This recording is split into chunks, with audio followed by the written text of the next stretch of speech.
प्रदेश का युवा है वो देश में सबसे ज़्यादा बेरोजगारी दर का सामना करने पे क्यों मजबूर है?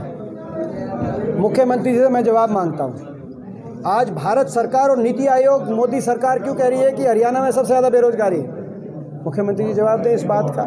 ऐसे में इतना बड़ा भर्ती घोटाला, जहाँ जो छापे पड़े तो करोड़ों रुपए, 3 करोड़ 60 लाख रुपए बरामदगी हुई एक ऐसे व्यक्ति से जिनका पद ही नहीं था। पद बनाया गया एचपीएससी में और फिर इनको लगाया गया, और वो पैसे एचपीएससी के दफ्तर में पकड़े गए 1 करोड़ से ज़्यादा। तो कितना खुला काम का अंदाज़ा लगाओ। जैसे परचून की दुकान पे टॉफ़ी और चॉकलेट और लॉलीपॉप और चीनी और दाल बिकती है, ऐसे रेट लिस्ट लगा के नौकरियां, ऐसे पता चला है उनके। जब छापा लगा तो सामने आया कि dental surgeon 35 lakh, HCS prelim का क्लियर कराओ 40 lakh, staff nurse 10 lakh, ANM 20 lakh. इससे पहले जब स्टाफ सिलेक्शन कमीशन में छापा मारा गया था तो ये सामने आया कि driver 5 lakh, conductor 4 lakh, clerk 10 lakh. तो ये इस तरह का खुला खेल, परचून की दुकान में जैसे सामान बिकता है, ऐसे नौकरियां बिकने के केंद्र बन गए एचपीएससी और स्टाफ सिलेक्शन कमीशन। तो ऐसे में हरियाणा का नौजवान कहाँ जाएगा? देश में सबसे ज़्यादा बेरोजगारी है इनकी विफल नीतियों की वजह से। आज हरियाणा में ना तो 8 साल में कोई निवेश हुआ, ना हरियाणा में कोई औद्योगिक क्षेत्र की स्थापना की गई, ना सरकारी नौकरी दी गई जिस व्यापक स्तर पर दी जानी चाहिए थी।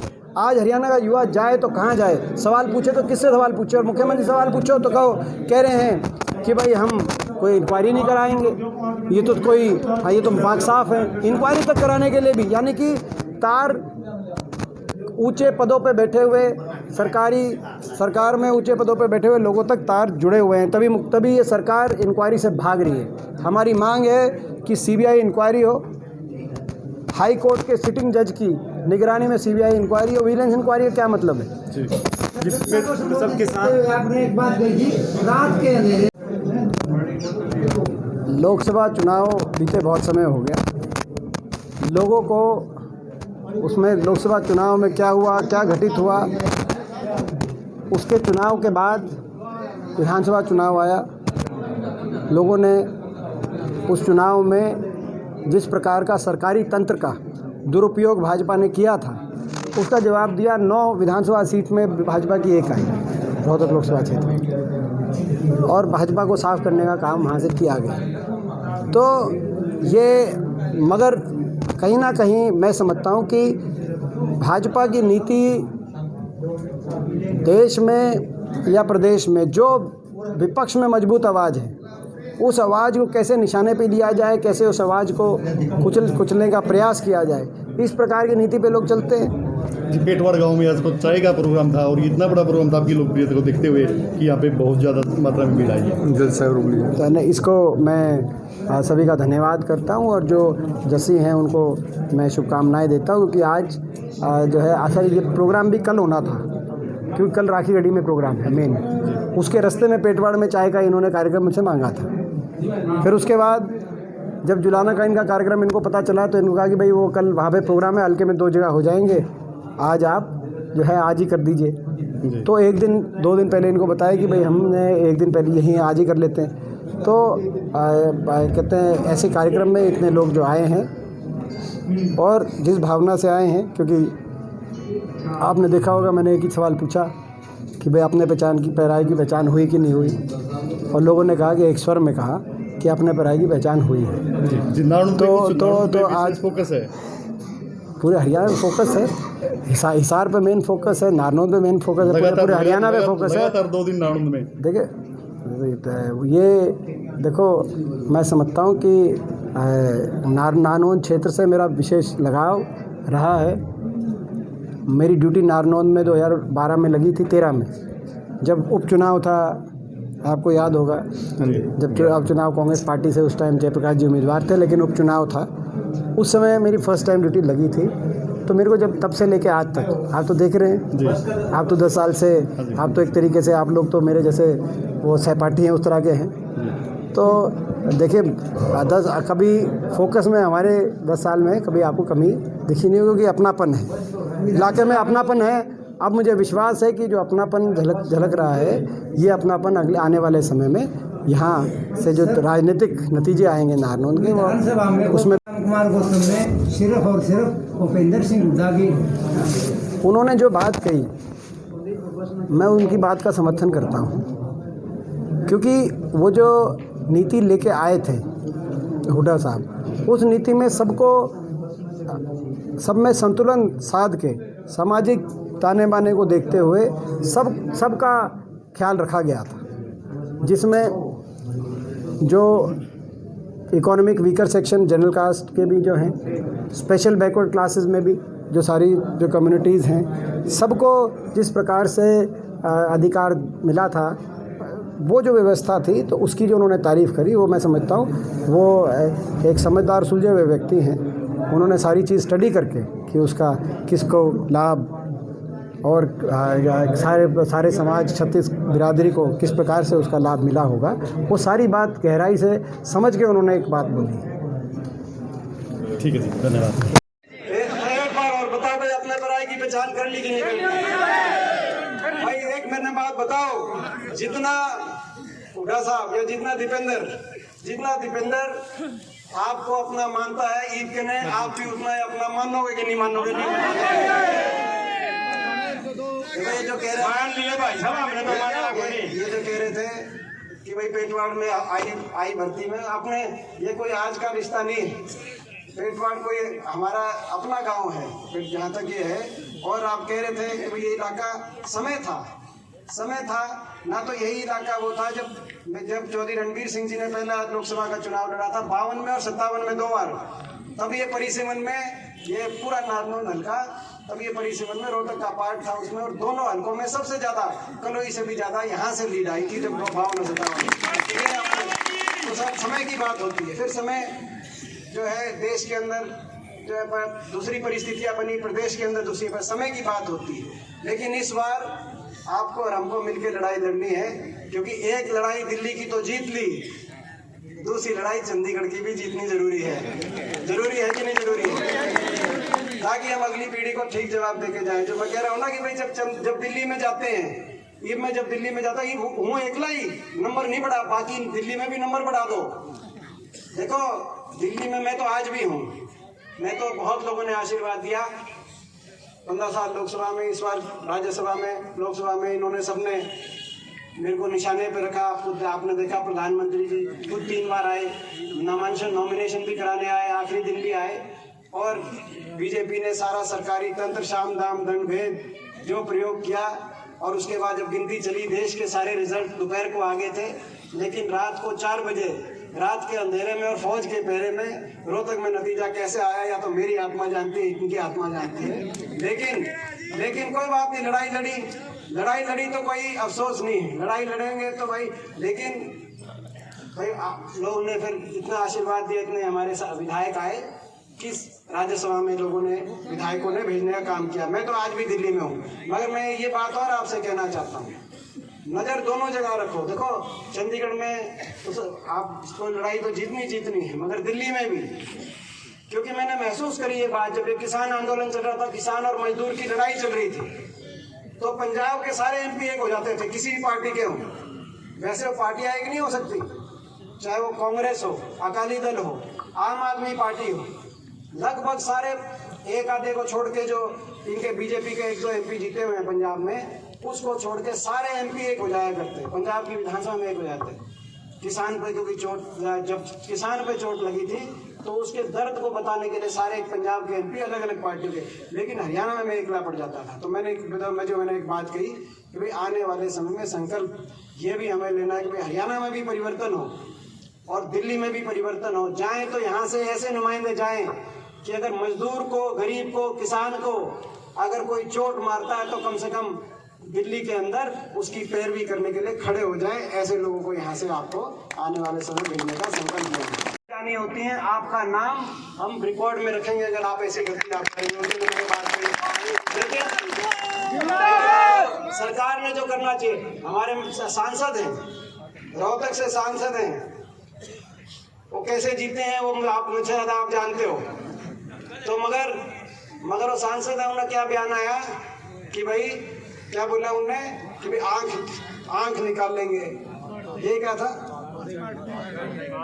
वो डॉक्टर तो दांत काटन के हैं, काट आंख रहे हैं, दांत रहे हैं, लेकिन कहने का मतलब किसान को क्या कुछ नहीं कहा गया, लेकिन किसान ने, देश के किसान को मैं नमन करता हूँ, इस इलाके को मैं नमन करता हूँ। देश के किसान ने दिखाया कि शांति, अहिंसा और अनुशासन के रास्ते पर अगर चला जाए तो लक्ष्य कितना भी कठिन हो, कितना भी असंभव हो, और मैं तो एक और बात बता रहा हूँ कि ये लक्ष्य पूरा भी हुआ और मेरे जैसों को आज इस पे इतना गर्व हुआ, क्योंकि जब मैं देश की संसद में जाता था, जब संसद के अंदर जाते थे तो वहाँ 15 सांसद हैं हरियाणा से, 15 में से 14 सांसद भाजपा बीजेपी के, 10 लोकसभा के और 5 राज्यसभा के, 14 सांसद बीजेपी के हैं।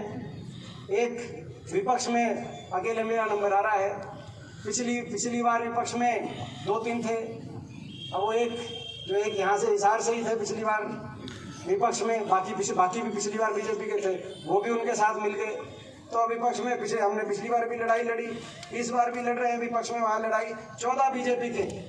तो जब हम बोलते थे किसान आंदोलन के बारे में, बोलते थे किसान की जायज मांगों के बारे में, बोलते थे जो जिन लोगों की जान जा रही थी उनके बारे में बोलते थे कि कम से कम इनको श्रद्धांजलि दे दो, 2 शब्द इनके लिए कह दो भाई, इनको हमें दुख है, हम इनकी मांग नहीं मान रहे, लेकिन हमें दुख है कि इतने लोगों की जान जाने लग रही है।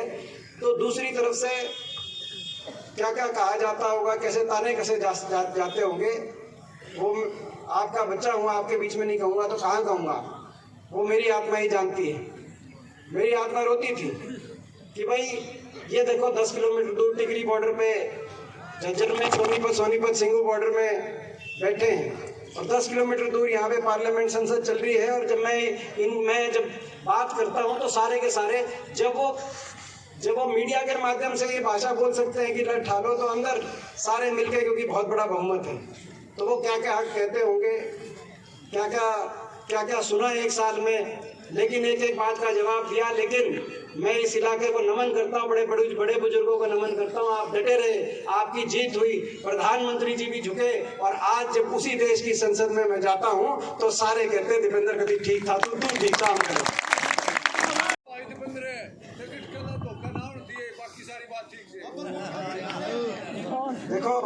देखो भाई, देखो मैं एक बात बताऊं, इसमें भी एक बात है, ये लड़ाई अनुशासन से और संयम से ये लड़ाई लड़ी जाएगी, और सारे मिलजुल के ये लड़ाई लड़ेंगे। जो लोगों की भावना होगी भाई उसके अनुसार हम भी कोशिश करेंगे, लेकिन सबको एक होकर लड़ना पड़ेगा। अभी बड़ौदा का इलेक्शन देखा आपने, बड़ौदा का देखा, कई थे, लेकिन जब फैसला हुआ, अगर एक ना होते सारे जो थे, तो आपने तो ये अगर एक हुए तो भालू शेर बनके चंडीगढ़ पहुंच गया कि नहीं पहुंच गया, बताओ भाई। तो देखो, ये हमें समझदारी से, अनुशासन से, शांति से, इसी से हम जीते हैं। ये वाला जो ये आंदोलन था, इसका इसीलिए मैं बार बार नमन करता हूँ। हमने नहीं देखा, हमने पूरे दुनिया में ऐसा नहीं देखा कि इतना उकसाने की, इतना तिरस्कार और अपमानित करने की कोशिश की गई हो, लेकिन फिर भी हमारे लोग शांति और संयम के रास्ते पे चले हों और एक जीत हासिल करी हो। तो ये आप सबको आज उनकी बहुत बहुत बधाई, नमन। 700 किसानों को आज नमन करते हैं, क्योंकि आंदोलन अभी खत्म हुआ है। नया साल 22 आपके लिए अच्छा हो, शुभ हो। आज इस प्रदेश सरकार ने जो हरियाणा को पटरी से उतार दिया है, देश में सबसे ज़्यादा बेरोजगारी, गरीब आदमी, एससी वर्ग के हमारे भाई, बैकवर्ड के हमारे भाई, सारी हमारे सरकार के समय जो स्कीम्स चल रही थी, सारी स्कीम्स खत्म कर दी। 100 गज के, आज मैं अखबार में पढ़ रहा था कि 100 गज के की डिप्टी सीएम ने जवाब दिया है कि जो एससी वर्ग के, बैकवर्ड वर्ग के और छत्तीसगढ़ राज्य के बीपीएल के परिवारों की जो स्कीम थी, 100 गज के प्लॉट की स्कीम, भाई वो इस सरकार ने, बीजेपी और जेजेपी सरकार ने स्कीम बंद कर दी। तो बड़ा दुख हुआ। कभी आपने मौका आएगा, दोबारा सरकार बनेगी। हमारे समय 4 लाख परिवारों को तो मिल गए थे प्लॉट, लेकिन जो परिवार वंचित रह गए थे, उस स्कीम को दोबारा चलाने का काम करेंगे, ताकि हर गरीब परिवार को उसका लाभ मिल सके। तो आज इस सरकार ने हरियाणा को पटरी से उतारने का काम किया। देश में सबसे ज्यादा बेरोजगारी, क्या मतलब हरियाणा में बेरोजगारी देश में सबसे ज्यादा, कश्मीर से और बिहार यूपी के लोग काम करने आते थे हरियाणा में। अब सबसे ज़्यादा बेरोजगारी हरियाणा में, जनता त्रस्त है और खट्टर साहब और खट्टर सरकार मस्त है। और ये अभी एक और आज मेरे से पूछ रहे थे प्रेस वाले कि बोला जी उपलब्धि बता रहे हैं कि भाई जो शराब पीने की, बेचने की और खरीदने की बोला वो जो है ये सरकार की उपलब्धि आई है कि वो उम्र घटा दी है। ये तो मंडाई हुए हैं भाई, घटते ही नहीं। के घर अगर कोई नेता पहुंचा, अगर कोई परिवार पहुंचा, वो तो चौधरी भूपेंद्र सिंह हुड्डा और भाई दीपेंद्र सिंह हुड्डा का परिवार था। और केवल उनके आंसू भी पोंछने का काम किया, केवल उनके आंसू पोंछने का काम नहीं किया, 2 लाख रुपए की नगद आर्थिक सहायता उनको दे के आए ये लोग। ये नेता होते हैं जो अपने शहीद किसानों के घर उन परिवार वालों के आंसू पोंछने पहुंचे।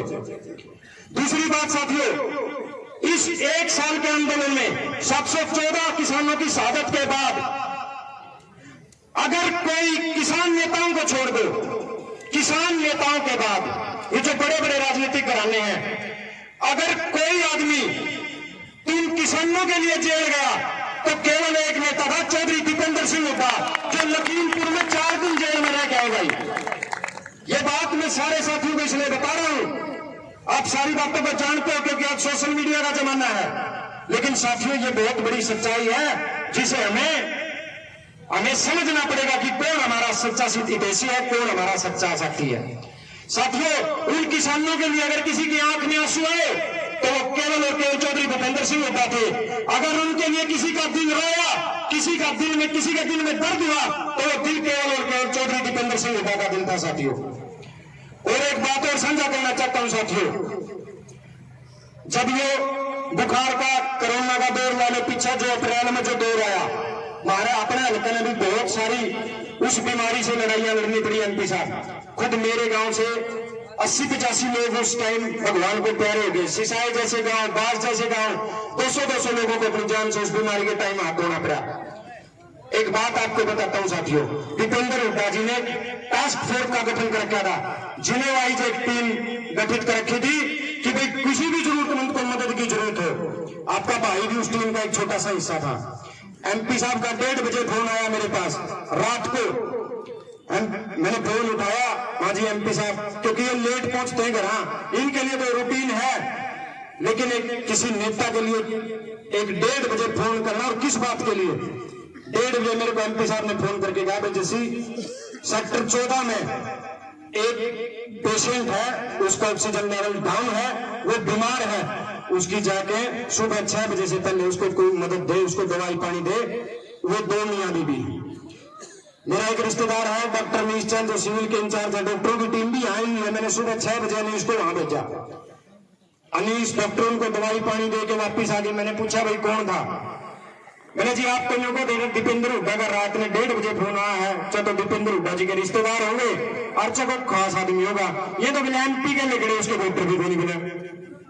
मध्य प्रदेश के लोगों के लिए दीपेंद्र हुड्डा जी रात को 1:30 बजे मदद पहुंचाते हैं। ये निस्वार्थ भाव ये केवल और केवल दीपेंद्र हुड्डा जी में मिलेगा साथियों। इसलिए मैं आपको कह रहा हूं कि अब हमारे एरिया को दीपेंद्र जी के साथ जुड़ने की जरूरत है, दीपेंद्र जी के हाथ मजबूत करने की जरूरत है।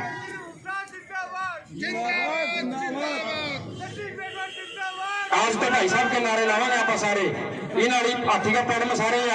तो मैं तो आप सभी साथियों से ये कहना चाहता हूं कि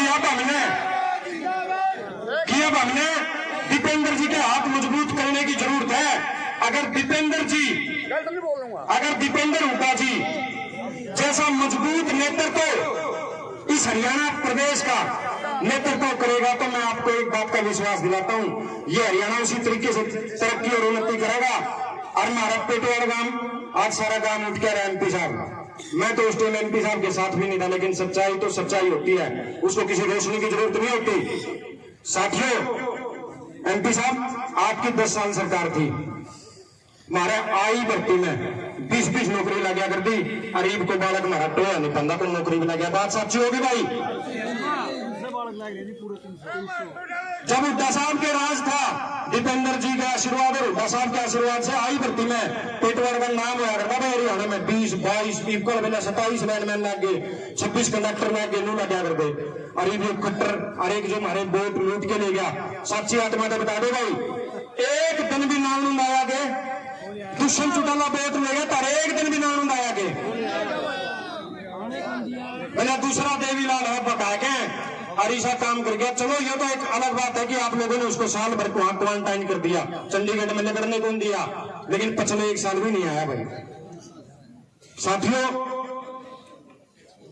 हम सब साथियों को, नौजवानों के ऊपर ये जिम्मेवारी ज्यादा बनती है कि हम मजबूती के साथ, चाहे सोशल मीडिया की बात हो, चाहे गांव गांव की बात हो, चाहे गली गली की बात हो, हम सब ने, क्योंकि काम तो इतने हैं, मैं गिनाऊंगा तो तड़का लेकर जाएगा। अगर कोई रिश्तेदार आया करता नहीं भाई करा, और वो रिश्तेदार बैठे हुआ करता, 2 पैंट डब्बे बैंक वाले आया करते कि नहीं आया करते, गिरफ्तारी करना आया करते भाई। वह रीत नहीं, वो किसान को गिरफ्तार नहीं करने का नियम और किसान की जमीन कुर्की नहीं होने का नियम वो भी चौधरी भूपेंद्र सिंह हुड्डा ने बनाया था। रिश्तेदार आया करते थे, परछत्ती में लुका करते, कौन लुका करते सारे। तो इसलिए बहुत सारी ऐसी बातें हैं जो चौधरी भूपेंद्र सिंह हुड्डा के राज में इतनी खुशहाली आई थी। मैं साथियों एक बार फिर एक बात कहूं, सारे मेरे पिता तुल्य बुजुर्ग हैं, चाहे प्रोफेसर साहब, राम राम सबने। और ठीक सो हमारे बीच में हमारे जो भी विधायक हरियाणा विधानसभा में जिनको अभी आपने पहुंचाने का काम किया, हमारे भाई इंद्राज भालू जी बड़ौदा हल्के से, हमारे बीच में हमारे आदरणीय प्रोफेसर वीरेंद्र सिंह जी, हमारे आदरणीय सुभाष गोयल जी, पूर्व मंत्री सुभाष गोयल जी, हमारे बहुत ही संघर्षशील हमारे भाई पूर्व CPS हमारे रामनिवास घोड़ेला जी, जिनको बोलना था, गोयल साहब को भी, घोड़ेला साहब को भी, और हमारे विधायक नरेश सेलवाल जी को भी बोलना था, तीनों को। लेकिन क्योंकि ये चाय का प्रोग्राम था वो भी एक दिन पहले हुआ, क्योंकि ये कल होना था, कल वहाँ राखी गड्डी में प्रोग्राम है, तो कल उसके रास्ते में होना था ये। लेकिन फिर ये हुआ कि भाई वो प्रोग्राम कल हो जाएगा, तो आज जुलाना का प्रोग्राम था तो एक दिन पहले हुआ, तो दिन छिपने का टाइम है।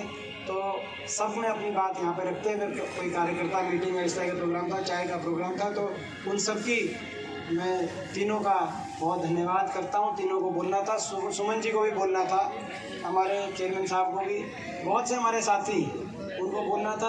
ओम प्रकाश जी मौजूद हैं, हमारे सुल्तान सिंह डिरोला जी पूर्व विधायक मौजूद हैं, अनिल मान हमारे मौजूद हैं, संघर्षशील साथी हैं, चंद्रपाल सोनी जी, तेरूराम झांगरा जी, सत्येंद्र सारंग जी, जितेंद्र हुड्डा जी हमारे यूथ कांग्रेस के, और सत्येंद्र को भी बहुत बहुत हम बधाई देते हैं, क्योंकि चुनाव जीतने के बाद ही पहला प्रोग्राम है, हिसार से यूथ कांग्रेस के अध्यक्ष बने हैं सत्येंद्र सारंग जी, बहुत बहुत बधाई, और विजेंद्र हुड्डा जी को भी बहुत बहुत बधाई देते हैं। हमारे भाई तेजवी पुनिया जी, रामेर जी, श्रीमती सतपाला मलिक जी, प्रदीप पुनिया जी, राजेश कासनिया जी, और बहुत से साथी, एक का नाम जो लिख के जो आए हैं, जिसने भी लिख के दिए, मैंने नाम सारे पढ़ दिए, क्योंकि मैं सबको जानता हूँ, बहुत सब यहाँ भी सबको जानता हूँ, किसी का रहेगा, जितनों के नाम दूंगा उतनों के नाम छूटेंगे। और जो है मैं आगे भी जानता हूँ बहुतों को, जो है सारे बैठे हैं, ये प्रदुमन ऐसी टेढ़ी टेढ़ी लिखा हुआ है, तो भाई कोई किसी का ऐसा हो कि भाई नाम लेना हो तो बीच में टोक के कहती मेरा नाम दे दो, मैं ले दूंगा, कोई ऐसी बात नहीं। और मैं ये बात नहीं, घर की बात है, कोई ऐसी मीटिंग अपनी है नहीं। आज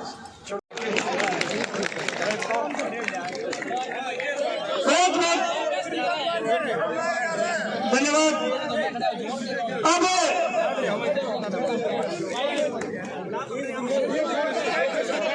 आप एक मिनट भाई, सभी साथियों से निवेदन है, माइक दे दे यार, एक मिनट, सभी साथियों से निवेदन है, और साहब के पास जो टाइम दिया इसके लिए पूरे गांव पेटवाड़ की तरफ से धन्यवाद। पूरे हल्के के जो लोग आए उनको पूरा गांव पेटवाड़ सलाम करता है, राम राम करता है। एक बात, आखिरी बात कह के अपनी बात को विराम करता हूँ, उसके बाद बाइज्जत से अपने विचार रखेंगे। MP साहब एक बात ध्यान से सुन लो, 50 साल हो गई इस हल्के में बाढ़ देखने है, इतनी इच्छा होगा देख लो, सारा काल तोड़ देंगे।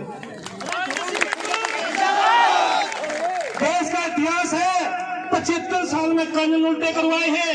अगर भूपेंद्र हुड्डा साहब का आशीर्वाद हो गया, नानू गलते की टिकट कांग्रेस की झोली में जाओगी, बिजली काट रहे सारे भाई। अब मैं जस्सी जो भाई युवा साथी उनको कहूँगा अपने विचार रखें। उसके बाद आपके अजीज जो आपकी आवाज को संसद में उठाने का काम करते हैं, दीपेंद्र हुड्डा जी बोलेंगे। पहले जस्सी भाई पे एक बार उसके लिए काफी करें बहुत ज्यादा। फिर कोई रोक नहीं, आपका साथ मिलेगा तो पार जाएंगे।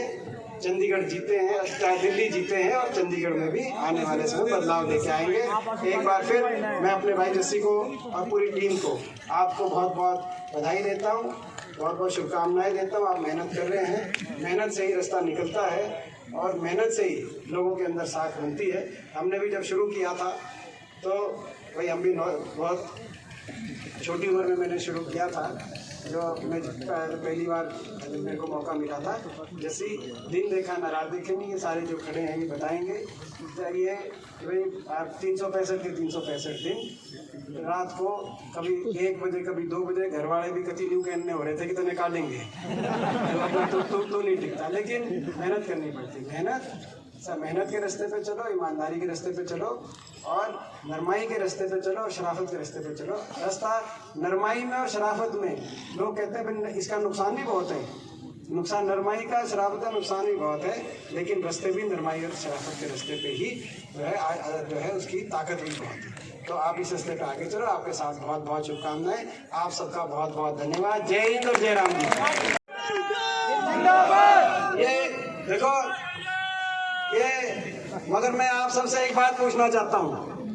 आप सबने क्योंकि समय होता है, समय सब सिखाता है। मैं आप सबसे एक बात पूछना चाहता हूँ भाई, जो छोटू राम क्या करते, बोलना ले सीख और अपना ले पहचान, अपने पराई की पहचान कर ले। यही क्या करते कि नहीं क्या करते? मैं आप सबसे पूछना चाहता हूँ कि अपने पराई की पहचान तुमने कर ली कि नहीं कर ली? मैंने नहीं, बताओ। एक बार देखो, ये मैंने हाथ खड़े करके नहीं कही थी मगर कर लिए सबने खड़े। ये भी एक बार हाथ खड़े करके बताओ कि भाई कर ली कि नहीं कर ली अपने पढ़ाई की। बताओ भाई तुमने करी कि नहीं करी? ऊपर में भाई मीडिया वालों ने भी कर लिया भाई हाथ खड़े।